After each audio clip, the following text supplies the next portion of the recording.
통신 5G에 짚고 넘어가 봐야 할 것 같은데요. 이런 기사를 봤어요. 올해 30% 오른 통신주 더 오른다. 예, 더 오를 것 같습니다.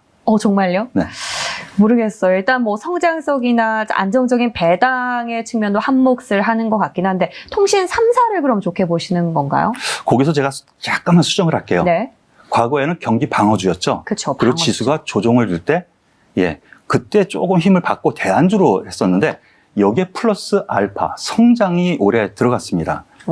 그래서 제가 보기에는요, 이 3사 같은 경우에는 주가, 지금 CEO들 같은 경우에도 주가에 상당히 좀 신경을 쓰는 것 같은 뉴스 플로우가 나오더라고요. 주주 친화 정책도 있지만 주가 친화 정책도 펴고 있는 것 같습니다. 주가 부양을 위한 여러 가지 정책도 하는 것 같다라는 부분을 좀 말씀을 드리겠는데요.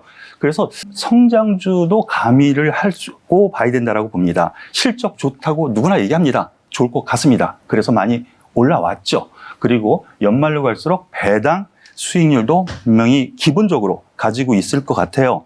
여태까지 못 올라갔었던 것이요.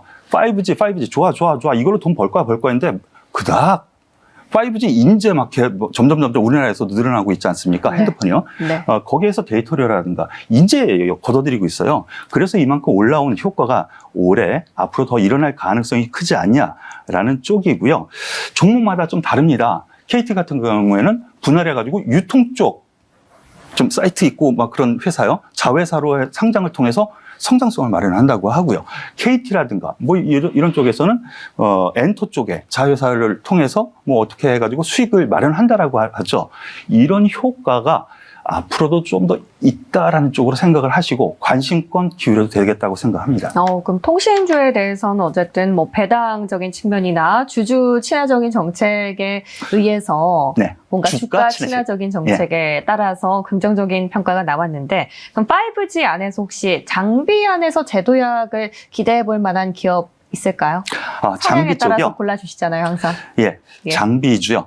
일단은 통신주에서는 KT를 한번 보시는 것이 권해드리겠고요. 네, 3사 안에선 KT.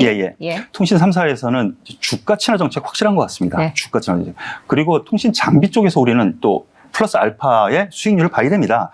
그런데 여기에서 제가 말씀드리고 싶은 거, 각 증권사라든가 애널리스트들이 늑대와 소년처럼 간다 하면서 못 가는 종목 중에 하나가 이 5G 관련주였어요. 맞아요. 작년부터 시작해서 올해까지요. 하지만 지금은 좀 주가 수준이 좀 낮은 상태에서 기대해 볼 만한 요건이 있지 않냐라는 생각입니다. 저평가는 아니에요. 왜 그러냐면 여태까지 수주가 많이 안 됐어요. 왜냐하면 실제로 코로나 때문인가요? 그런 영향이 일단 기본 바탕이 되고요. 각국에서 5G 투자한다고 했는데 이걸 딜레이 시켰거든요. 그런 점에서 놓고 보면은 실적이 아직까지 뒷받침 안 되기 때문에 저평가됐어요. 근데 그동안 많이 떨어졌단 말이죠, 최근.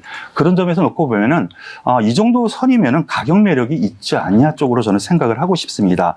해외에서 투자 집행이 늦어졌는데, 투자가 되면서 해외 업체 같은 경우에는 지금 최근 들어서 좀 많이 올라가는 흐름 분명히 감지가 되고 있거든요. 그래서 삼성전자 쪽으로 많이 매출이 기울어져 있는 서지 시스템, 이거 기관에서 또 좋아하는 종목이에요. 그런데 팔기도 하더라고요. 계속 사야지. 그래야지 우리 투자들이 좋을 텐데요. 그리고 에이스테크라고 해서 해외에서 에릭슨이라는 회사가 있습니다. 아주 메이저 회사인데요. 이쪽으로 납품을 통해서 수혜를 입을 수 있는 회사는 이 에이스테크니까 이 두 종목 쪽으로 한번 관심을 보시는 것도 괜찮지 않나 생각합니다. 5G 장비주 안에서는 또 충분히 가격적인 메리트가 있다라는 분석이 나왔고요. 그런 관점에서 봤을 때 모멘텀도 튼튼한 서진 시스템과 에이스테크에 대한 관심을 또 표해 주셨습니다. 제가 이렇게 종목 정리를 다시 해드리는 이유가 있어요. 지난주랑 지지난주에 승률이 어마어마하게 좋았거든요. 운이 좋았습니다. 이렇게 인연이 있었나 보다, 이 방송에. 카카오 게임즈도 그렇고 우주항공 섹터에서 세트레가이 같은 경우도 콕 집어서 이제 몇몇 기업들을 말씀해 주신 부분이 있어서 저희가 한번 다시 정리를 해드리면서 동시에 또 이번에는 그럼 또 어떤 기업들을 눈여겨보고 계실까 또 궁금하기도 하거든요. 게임주 같은 경우는 전반적으로 보지는 말고 그렇죠. 선별적으로 골라보자. 신작 일정이 있는 부분. 그래서 카카오 게임즈 말씀을 드렸고요. 그리고 또 두 번째로 펄어비스라는 종목 말씀을 드렸죠. 그리고 지난주에는 하나 에어로스페이스 퍼스트.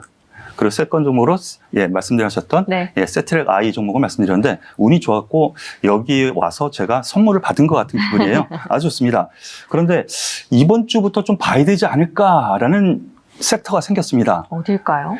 오늘 아침 그리고 어제 밤새 제가 뉴스를 보면서 과연 어떤 쪽이 좋을까 했는데 갑자기 툭툭툭툭 떠오른 쪽이 있더라고요. 탄소 배출권 관련주들이 며칠 전에 좀 움직였고요. 오늘도 좀 움직이는 흐름이 좀 맞아요. 나오고는 있는데요. 예. 이거 왜 그럴까? 보면은요, 매경 신문에서 나온 뉴스가 아침께 있습니다. 그거를 얘기를 하면은요, 탄소 배출권 EU에서 14일 도입안 발표한다는 뉴스가 있습니다. 그럼 일정 매매가 가능하거든요. 다음 주까지 이 탄소 배출권에 대한 이슈가 있지 않겠느냐. 근데 내용이 이렇습니다. 탄소 배출권에 대해서 의무 구매 방식, 이게 되게 중요해요. 여기에서 무조건 사야 한다. 뭐 오염시키는 그런 회사들 같은 경우에는 너네 그만큼 오염을 시키면은 배출권을 사서라도 메꿔. 그렇죠. 그러면은 어떻게 되겠습니까? 탄소 배출권 가격이 올라가겠죠. 그런데 탄소 배출권 같은 경우에는 지금 최근 5년 저점이 4.6 유로 정도였어요. 그런데 어제 마감 호가가요. 47점 몇 불이에요. 그러면 14배 이상이 올라온 거거든요. 와. 사상 최고치입니다.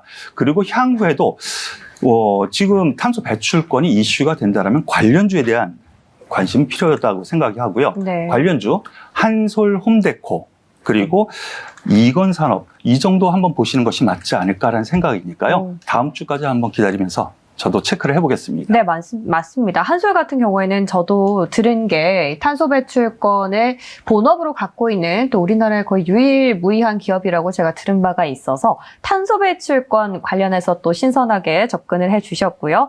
한솔 홈데코와 또 한 가지 기업이 뭐였죠? 이건산업. 이건산업에 대해서 조림권을 가지고 있어서 그래요. 네, 알겠습니다. 눈여겨보시고 또 저희가 다음 주에 또 승률이 좋으면 칭찬을 한 번 더 해드리도록 하겠습니다. 오늘 저희는 여기서 인사드릴게요. 고맙습니다.